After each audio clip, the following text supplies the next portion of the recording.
அஸ்ஸலாமு அலைக்கும் வரஹ்மத்துல்லாஹி வபரகாத்துஹு. மறுமையின் பயம் உள்ளங்களில் வர வேண்டும் என்றால் உள்ளம் சுத்தமாக இருக்க வேண்டும். உள்ளத்தில் இறை நம்பிக்கை என்ற உயிரும் இறையச்சம் என்ற சீர்திருத்தமும் இருந்தால்தான் நல்லுபதேசங்கள் பலனளிக்கும். இல்லையென்றால் பாறையில் பெய்கின்ற மழையைப் போன்றுதான் நல்லுபதேசங்கள் பயனற்று போகும். அந்த மறுமையில் மக்கள் ஆடை இல்லாமல் எழுப்பப்படுவார்கள். அன்று அங்கு அழுவதைப் போன்று வேறு அழுதிருக்க மாட்டார்கள். அங்கு மக்கள் அழுகின்ற அழுகையின் கண்ணீரில் கப்பலை மிதக்கும் அந்த அளவுக்கு அழுவார்கள்.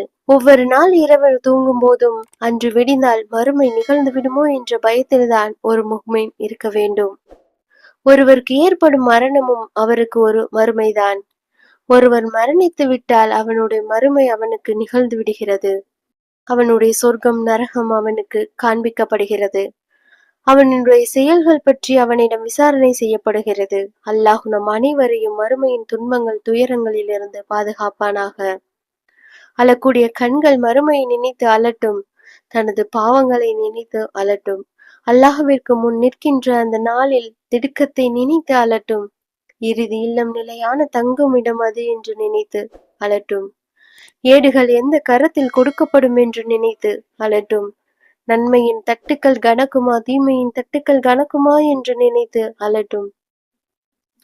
வலது பக்கம் திருப்பப்படுவோமா அல்லது இடது பக்கம் என்பதை எண்ணி அலட்டும். யா நப்சி யா நப்சி என்று மக்கள் அல்லல்படும் அந்த காட்சியை நினைத்து அலட்டும். தாய் தந்தை மனைவி மக்கள் சகோதரன் சகோதரிகளை விட்டு மனிதன் விரண்டு ஓடுகின்ற நாளை நினைத்து அலட்டும். குழந்தைகளின் தலை நரைத்து விடும் நாளை நினைத்து அலட்டும். உள்ளங்களில் ரகசியங்களில் வெளிப்படுத்தும் நாளை நினைத்து அலட்டும். ஸ்ராத் பாலத்தை கடக்க வேண்டிய நிலையை நினைத்து அலட்டும். இன்னும் ஆயிரக்கணக்கான அமளிகள் உடைய நாளை நினைத்து அலட்டும்.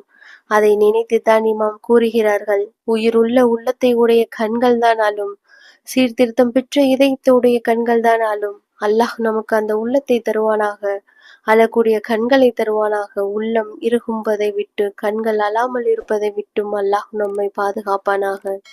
ஆமீன் ஆமீன் யா ரப்பல் ஆலமீன். அஸ்ஸலாமு அலைக்கும் வரஹ்மத்துல்லாஹி வபரகாத்துஹு.